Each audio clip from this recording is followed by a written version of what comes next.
Oui, je sais, on est mardi matin, le match était dimanche soir, mais j'ai quand même envie de revenir et de discuter un petit peu de ce Real Athletic Bilbao. Salut à tous les gars, c'est Azial. Aujourd'hui on se retrouve pour une nouvelle vidéo, j'espère que vous allez tous très bien. Ça va pas être forcément un débrief, ou appeler ça un débrief à froid, hein, comme vous le voulez. En tout cas, le match est passé, mais je trouve que y a des choses très intéressantes à dire et à revenir, enfin, il faut revenir dessus par rapport à ce match entre le Real et l'Athletic Club.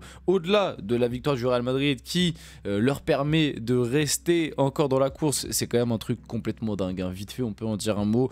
Moi, je le dis, je le répète, cette année, si tu dois comparer en termes de style de jeu le Real et le Barça, on est quand même sur deux opposés assez conséquents. Et malgré tout, le Real peut encore être champion d'Espagne et gagner la Coupe du Roi si jamais les deux fois ils battent le Barça. En tout cas, il y a encore des possibilités pour que ça arrive. Et je trouve ça complètement dingue. Et quand je vois, et j'en ai parlé dans mon dernier débrief du Barça, quand je vois la forme actuelle du Barça, notamment sur le côté physique et athlétique, je me dis, et c'est ça le pire, c'est je me dis si jamais Ancelotti fait les bons choix et que certains joueurs se mettent au niveau sur ces deux matchs, sur ces deux finales qui va rester finalement dans cette fin de saison avec l'élimination en Ligue des Champions, il y a une possibilité pour que le Real prenne la Copa et possiblement puisse faire douter le Barça en Liga, et ça pourrait être complètement dingue.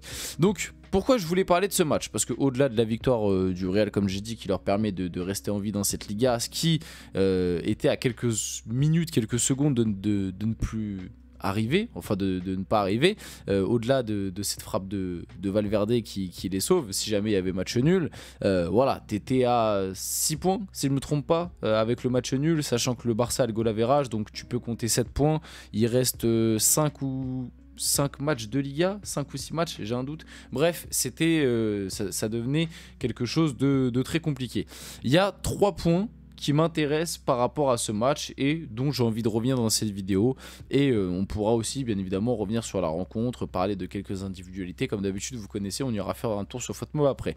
Les 3 points dont j'ai envie de discuter dans cette vidéo, c'est déjà en 1 le retour du 4-4-2. Le retour du 4-4-2 losange avec la suspension slash blessure d'Mbappé, blessure d'ailleurs, hein, on peut en parler de sa fameuse blessure diplomatique, mais bref, blessure qui lui a fait éviter les problèmes, et il a fui encore une fois ses responsabilités, mais bon, c'est un autre débat.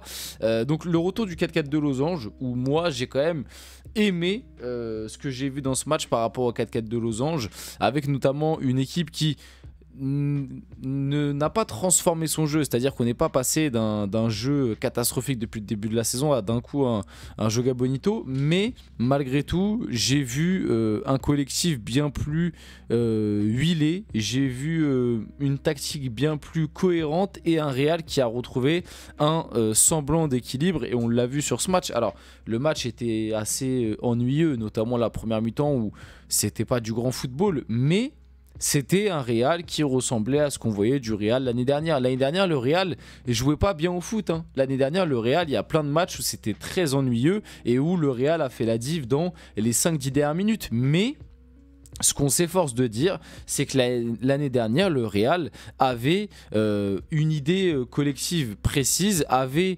un équilibre et avait de la cohérence. Et cette année, le problème, c'est que cette année, en vrai, le Real ne jouait pas forcément de manière plus horrible que la saison passée, mais cette année le Real n'avait absolument aucune cohérence et aucune idée collective. Et là, le retour du 4-4-2 sans la présence d'Mbappé, et en soi c'est pas l'absence d'Mbappé qui fait que ça a bien fonctionné, parce que je pense que si tu avais mis en place un 4-4-2 avec Mbappé et Vini devant par exemple, ou même avec Mbappé, Rodrigo devant, enfin bref, tu comprends, avec avec 2 sur les 3, je pense que ça aurait pu fonctionner si tu avais travaillé le truc, etc.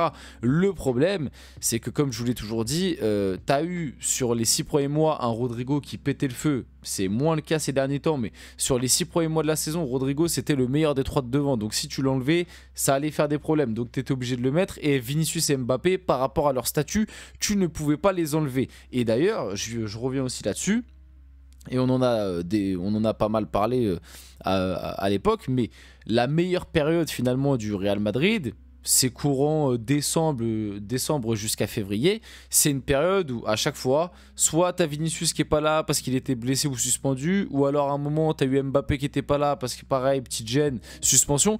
Enfin bref, la plupart des meilleurs matchs du Real cette année, c'est quand il y a un des trois de devant qui est absent. Donc, et très souvent c'était Vinicius ou Mbappé, parce que moi, comme je l'ai toujours dit, Vinicius et Mbappé, c'est des joueurs qui sont quand même très similaires et qui jouent dans les mêmes zones de jeu. Même si Rodrigo joue aussi factuellement dans les mêmes zones de jeu, Rodrigo est assez intelligent pour s'adapter, ou alors peut-être certains estiment que c'est un manque de courage ou d'assumer son statut, et du coup il reste des fois cantonné à son côté droit qui, moi je trouve, ne lui rend pas service. Mais bref, donc ça c'était le premier point.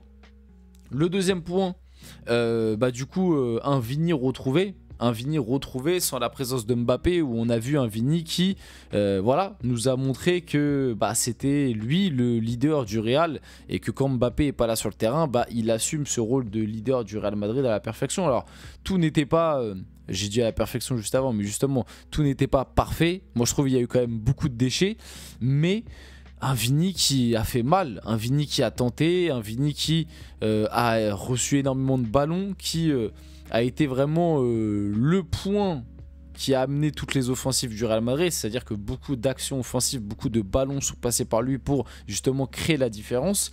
Et pour moi, c'est son meilleur rôle. Et c'est là où l'année dernière, il a brillé, notamment dans les gros matchs de Ligue des Champions, parce que sans lui, l'année dernière, tu prends pas la LDC. Ou en tout cas, ça aurait été bien plus compliqué. Pour moi, tu la prends pas l'année dernière si t'as pas un gros Vini. T'as eu aussi un gros Bellingham, un bon Rodrigo à des moments, un très bon Toni Kroos, un énorme Carvajal.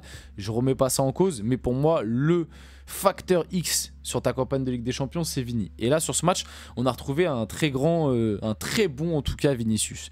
Et le dernier facteur, le dernier point, c'est Mbappé qui a été sifflé, les gars. Et oui, alors certes, c'est pas non plus tout le Bernabéu qui l'a sifflé, il était présent dans les tribunes, et la fois où il est apparu sur l'écran géant du Bernabéu, il y a quand même une bonne partie du stade. J'ai d'ailleurs vu quelques vidéos passées de fans qui filmaient à ce moment-là, où t'entends quand même une bonne partie du Bernabéu le siffler. Et quand on voit aussi tout ce qu'il a mangé depuis l'élimination face à Arsenal dans la tête, et tout le monde, il y a beaucoup de gens qui sont en train de se rendre compte que peut-être l'arrivée d'Mbappé dans ces conditions-là était vraiment la pire des idées. C'est ce que moi, et j'étais pas le seul, hein. Je dis pas que c'est moi qui ai inventé cette tech, pas du tout, hein. J'étais pas le seul, on était plein à le dire, mais en tout cas moi, je le disais sur mes vidéos depuis le début de la saison, que prendre Mbappé avec cet effectif-là, ça n'avait absolument aucun sens. Et au final, moi et tous ceux qui étaient de mon avis, le temps nous donne raison. Maintenant, ça veut pas dire qu'Mbappé, dans 2 ans, il pourra pas faire une très bonne saison avec le Real Madrid.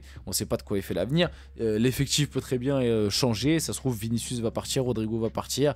Il y aura un recrutement différent, une équipe plus tournée autour de lui, et peut-être que ça fonctionnera mieux. Mais le passé nous a quand même montré, ça ne veut pas dire que le futur sera pareil, mais le passé nous a montré que dès qu'une équipe, et on l'a vu avec le PSG, essayait de tourner autour de Mbappé, c'était pas forcément une réussite. Donc moi, c'est pas la direction que j'aurais pris pour le Real. Après, si c'est le Real, c'est Florentino Pérez qui a pris cette décision, qui a voulu faire son projet Mbappé par pur orgueil. Maintenant, si jamais ça échoue, le projet nouveau galactique, projet Mbappé, il faudra juste s'en mordre les doigts, et les supporters du Real, il n'y aura qu'un responsable. Le responsable, c'est pas Ancelotti, le responsable, c'est pas Mbappé, même s'il peut plus en faire, parce que moi je suis désolé, même malgré son arrivée au Real Madrid, il a toujours son côté main dans le slip et très feignant, et puis son côté aussi à toujours parler, voilà, je vais assumer les responsabilités, c'est à moi de décider des matchs maintenant, la phase d'adaptation est finie, voilà, toutes ces phrases qu'on connaît, comme d'habitude, beaucoup de blabla, mais quand il y a élimination, c'est bizarre, on le voit pas venir en conférence de presse ou en zone d'interview d'après-match, mais bref, ça c'est un truc qui m'a toujours fait rire avec Mbappé. Vous remarquerez, c'est que dès qu'il marque, il est tout le temps là en conférence de presse, en interview d'après-match, il est là. Alors, dès qu'il marque et qu'il fait un bon match, il est là. Dès qu'il est catastrophique et que l'équipe est éliminée, hop, c'est bizarre, il fuit, il va se cacher. Ça me fait bien rire quand on sait que, soi-disant, c'est un grand leader, capitaine de l'équipe de France. Voilà, on connaît les personnages à force, je ne vais pas me répéter dans cette vidéo. Donc pour finir, on le voit, le Real a largement dominé la rencontre. j'ai même pas parlé de Valverde, faut quand même en parler. La frappe qu'il met, le but qu'il met est exceptionnel. Valverde, c'est vraiment un joueur d'équipe par excellence. Je pense l'un des futurs, enfin le futur capitaine du Real Madrid. Quasiment toujours irréprochable et énormément aussi mis à contribution, énormément fatigué et lui, voilà, il se cache pas, il fait des efforts, voilà, lui il a pas la main dans le slip. Donc grosse domination du Real, 1,51 de XG, au final tu finis par marquer. Vinicius avait mis un beau but, dommage hors-jeu en vrai très sévère entre guillemets. Parce que bon, Hendrick touche le ballon, mais enfin bref, c'est des hors-jeux où pour moi il n'y a pas trop d'influence. Mais bref, il y a hors-jeu, c'est comme ça. Et puis au niveau des prestats individuels, ouais, hein, Vini ressort. Tchouaméni a été très bon, Valverde buteur bien évidemment. Et puis après, j'ai beaucoup aussi aimé le match de Camavinga latéral gauche. Rodrigo un peu décevant, Bellingham première mi-temps, pareil un peu décevant, mieux en deuxième. Et Asensio, j'ai trouvé en difficulté derrière.